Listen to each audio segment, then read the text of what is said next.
嗨，大家好，我是躺平叔，带大家真正的中国。今天是2024年12月11号，这一期咱们继续聊聊恒大清盘，聊聊中国的房地产。咱们先看房企的消息，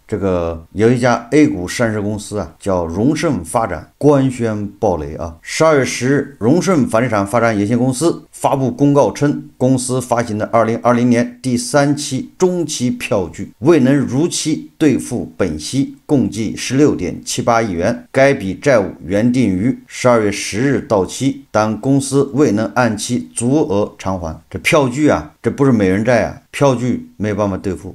官宣暴雷荣盛发展应该是河北的一家房地产开发公司，沪市上市的什么呢？说明这么旧楼市什么旧供应端什么白名单，对吧？什么民企跟国企同等待遇，这么多措施都没能改善房地产企业的这个现金流紧缺这个现状，资金链断裂，还是暴雷通过荣盛发展就知道其他的还没有暴雷的房企那日子是多难过就在暴雷的边缘，就看什么时候宣布择机宣布所以你看昨天12月10号，万科发布公告，披露了公司近期向金融机构申请贷款，并由控股子公司提供股权质押、资产抵押作为担保的详细情况。公告显示万科近期向中国邮储银行深圳罗湖支行申请贷款，贷款本金合计10.5亿元，万科控股子公司分别为相关贷款提供相应抵押、质押担保，同时控股子公司作为共同借款人和公司一起承担还款义务。谁苦谁知道我们再看看恒大天眼查法律信息显示说12月9日至10日，恒大地产集团有限公司新增7条被执行人及恢复执行信息，执行标的3.99亿余元，涉及金融借款合同纠纷、建设工程合同纠纷等。执行法院为广东省广州市中级人民法院、成都市新都区人民法院等。恒大基本上已经歇菜了。有媒体报道恒大清盘人出售许家印私人飞机，飞机型号为空中巴士 A319。我记得许家印的飞机不已经卖过了吗？怎么还在卖呢？是卖不掉吗？这个时候卖飞机可卖不上好价钱呢，卖给谁呢？国内现在各行各业都不行，没有新贵出现就是那些有钱的人，他这飞机该买也买了，只有新贵新冒出来的有钱人，他需要飞机，他有可能是买家，但是这样的人很少周润发卖香港的豪宅要打折，对吧？主动降价10%，就说明现在资产不太好出手，没有接盘的人，这飞机恐怕是腰斩了，再腰斩。香港法院12月11日将富力地产附属公司的清盘陈请聆讯押后至12月16号，也就是缓了5天。聆讯的焦点将是富力地产如何偿还将近2年前担保的一笔6.14亿美元的贷款。新加坡淡马锡控股的私募信贷基金是这笔交易的贷方之一，给他5天时间。富力地产如果这个6.14亿的美元贷款它有解决方案，那恐怕他下面子公司就不破产；如果没有解决方案，那恐怕叫破产。这些房企一个比一个难呢。我们再看看受恒大地产的报表造假影响，普华永道现在也是快要寿终正寝了。界面新闻报道普华永道券商客户归零，4家拟 IPO 券商解聘天职国际。普华永道失去全部的券商客户。随着中银证券近期公告更换审计机构，今年普华永道已失去上年度全部的券商客户。据界面新闻统计，年内包括海通证券、申万宏源、东信证券、中银证券4家券商宣布取消续聘普华永道或改聘其他机构。正在冲刺 IPO 的渤海证券也如今年11月辞普华永道改聘德勤为其2024年财务决算审计会计师事务所，审计费120万。普华永道终于得到了他应有的下场，协助恒大集团、恒大地产去做假账。我们再看一个中国房地产报报道的买房人辛酸泪它标题叫买房10年不见房，重庆数十户购房者卷入漫长破产重整案。这是中房报记者孟双奎报道，他说购房10年，贷款马上就要结清了，房子还是一栋烂尾楼。在重庆大学城东路灵山大道交汇口东北侧，4栋约20层高的大楼孤零零地矗立着，与往来交织的车流和行人形成鲜明的对比。这就是盛豪首港城，开发商为四川盛豪房地产开发投资有限公司，也就是盛豪地产。11月5号，管理人在阿里拍卖发布一则公告，定于2025年1月3日10时至2025年1月4日10时，以8.52亿价格通过网络竞价方式再次拍卖四川盛豪房地产开发有限公司重整投资人资格。中国房地产报记者从管理人相关人事处了解到，由于市场行情不好，盛豪地产公司破产重整，在多次挂网后仍旧没有找到投资人。目前管理人也在想办法，看能否通过变更方案、其他方法来解决此事。这个房子是怎么回事呢？业主还贷10年都没有拿到房子。在部分重庆网友历年举行的重庆著名烂尾楼评比中，盛豪首港城因其位置险要且年代久远，一直居重庆烂尾楼 TOP 榜前列。说回到2014年，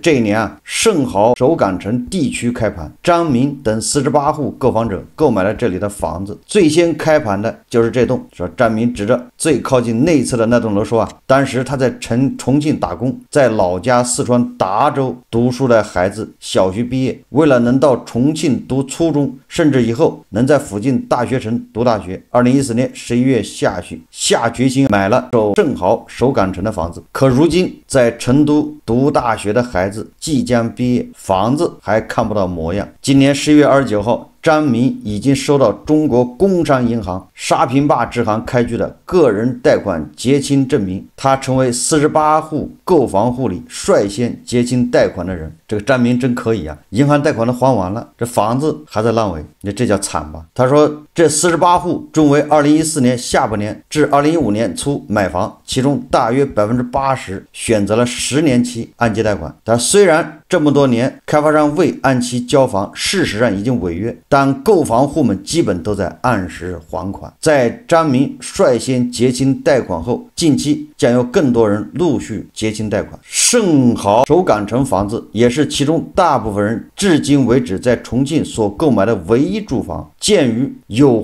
房户身份，也就是他买了这个房子，那说明他已经有了第一套房，那么他们就失去了申请政府公租房的资格，不得不以市场价租房居住。这么多年，租房费用也不是小数目。更让他们难以平复的是，自盛豪首港城项目2016年进入法院破产重整程序后，至今已经8年，依然看不到结案的希望。除了继续等待，我们还能做什么？张明无奈的说啊，这个破产重整啊非常难，难点就在于第一个，很难找到接盘的人。你过去地产红火的时候都没人去接盘，你说现在房地产低迷，谁会去接盘？如果他也接盘，那你这个价值就非常低，非常低。那接盘的人图什么呢？接盘的人他恐怕人家不能是雷锋啊，不能说自己拿钱来补贴大家，那怎么可能呢？所以最终啊，接盘的人很有可能还让那些没拿到房子的啊，按揭贷款已经还完了的，他让你再出点钱，要不房子盖不完。那你说这些48户他还能再往出掏钱吗？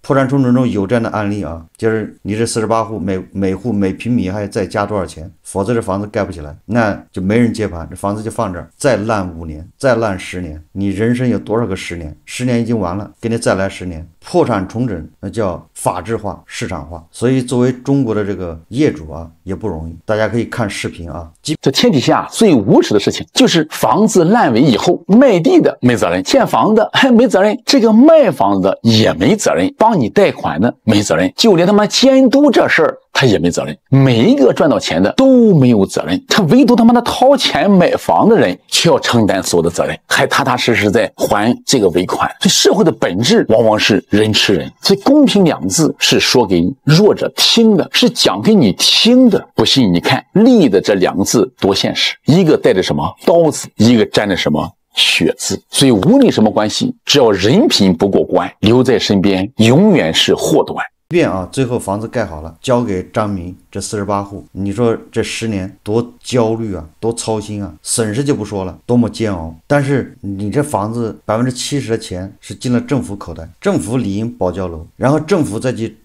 追这个开发商，对吧？你把钱挪哪儿去了？该抓的抓，该判的判。还是这个中国房地产报报道啊，江苏无锡啊召开全市地产市场稳投资促消费工作推进会，坚决防止产生新的问题楼盘，即拖欠企业账款和农民工工资情况。他这个会议报道还挺长啊，说这个要加力保交房防风险，按照应交尽交、能早交原则进行剩余商品房交付，做好全过程质量把控，打通障碍堵点，办理不动产权证，确保群众既安居更安心。同时落实预售资金监管等制度，动态排查，持续梳理房地产融资白名单项目，跟踪关注建施工工程进展，坚决防止产生新的问题楼盘，即拖欠企业账款和农民工工资情况。现在年底了啊，农民工工资这就成了一个突出问题。实际上啊，要管住一点都不难，你就把那个监管账户给他管住，对吧？韭菜贷款买的房，那个钱已经放在监管账户，你按照监管账户去把房子盖好，那钱是已经够的，就完了。那为什么还出现什么问题楼盘，还欠薪，还要欠这个工程款、企业账款呢？那不就是开发商上下其手，对吧？跟相关人等把这个监管账户的钱套取，然后挪用或者是拿走了，导致房子盖不起来，导致烂尾楼，就是监管账户没有管好。监管账户管不好，责任在谁啊？既然监管账户不管用，那你要设监管账户干什么？我们再看一个网友写的在合肥买房经历啊，他说啊，决定在合肥买房子是我这一生做的最二的事。他说2021年在合肥明珠广场买了一套房子，110平，花了260万，贷款100万，需要承担的利息90万，这利息和贷款是差不多的，贷100万30年，那你这30年付的利息差不多也是100万。他说每个月要还贷将近7000元，现在利息降了，倒是便宜了一点。然后他说啊，这个房子我至少要赔120万，今年卖的话只能卖160万，我赔了100万的购房款，加这几年的利息和收房交的税费什么的，总共保守估计得赔120万。在合肥啊，2021年买的房子，现在他要卖的话要赔120万。他说好几次路过合肥都不敢去房子那里看看，因为这里是我最揪心的地方，看见房子心里就烦恼涌现，恨不得爬到楼顶跳下去。这个网友说啊，我不能饶恕自己，感觉自己是个很失败的男人，是我的判断失误，让家庭经济受到重创，让老婆孩子生活受到影响，这是典型的无知和无能。2021年啊，那正是咱们在做这个节目，正是恒大暴雷的时候，正是高点嘛，正是楼市啊在冲刺的时候，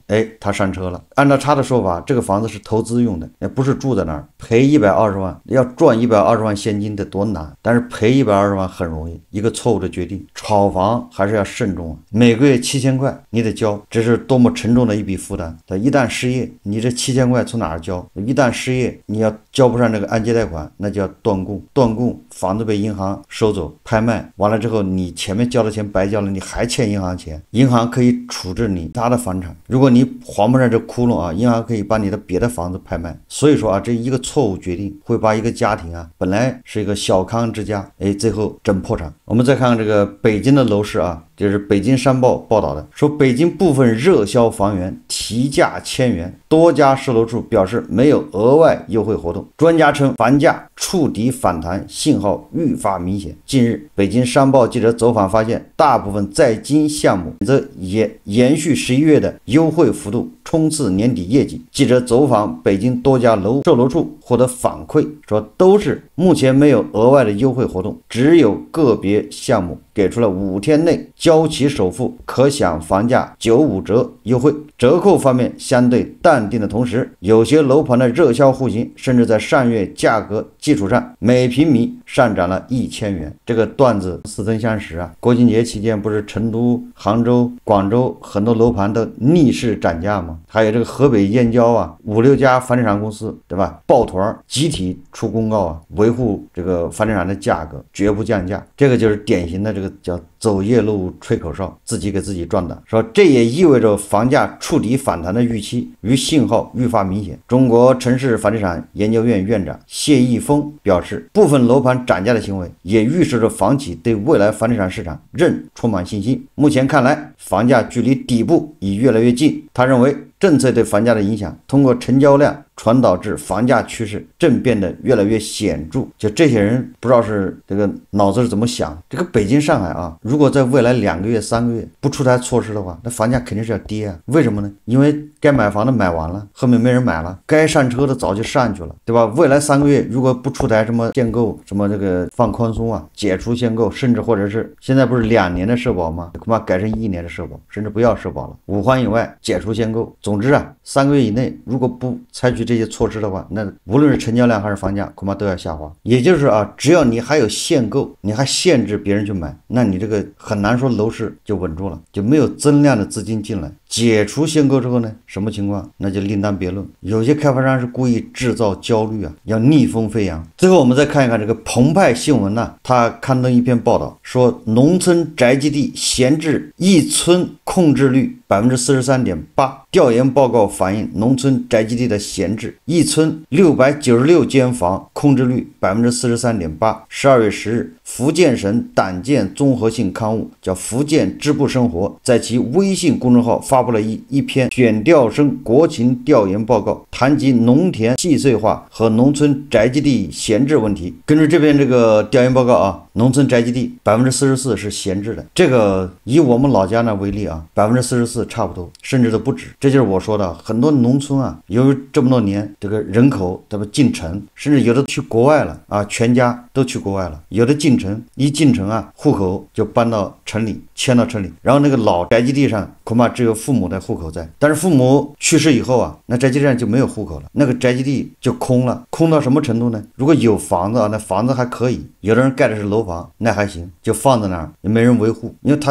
都在城里，好几年都不回去一次，那房子就慢慢的就衰败。有的啊，房子差一点的就已经垮了，已经倒了，杂草丛生啊，一个村子里至少一半都是这样的。这就是为什么说宅基地一定要流转，对吧？你不流转，这宅基地它就是荒废在那儿，最后变成所谓的村集体的，村集体的就是村长的啊，村书记的，他们到时候想怎么折腾啊，这就是很多人反对宅基地流转，打着是为农民好的旗号，不然你流转是为你好，实际上呢，对这些原来的宅基地的这个住的人来说没有任何好处。然后这个宅基地就变成集体的了啊，就是这个宅基地上已经没有户口了，你说你回来盖房子，对不起，你盖不了，没有权利，你的户口不在这儿，你想维修也修不了，因为没人住，对吧？如果这些宅基地能够流动起来，实际上社会又增加了一笔财富，能够流转。一旦这个宅基地流转起来啊，当然了，这跟着各个地方的实际情况不同，有的离城市近一点，有的交通方便一点，那这个宅基地恐怕它就值钱。像胡锡进这样的人，他就愿意去那儿盖房子，对吧？你别管他盖成什么样，就像那个李稻葵啊，在越南所见所闻一样，对吧？越南的宅基地不就是可以流转吗？你买地，你想盖什么样盖什么样。那胡锡进老师这样的人，他恐怕就去买上宅基地，盖个3层别墅，完了之后前后啊整个几亩地种菜，从农民手上租1亩地，一年只有300块。胡锡进老师租上5亩地才1500啊一年，他那个哪只股票波动一下都不止1500，那10亩地够他折腾的，他还得请好几个老农民帮他打理，又创造了就业。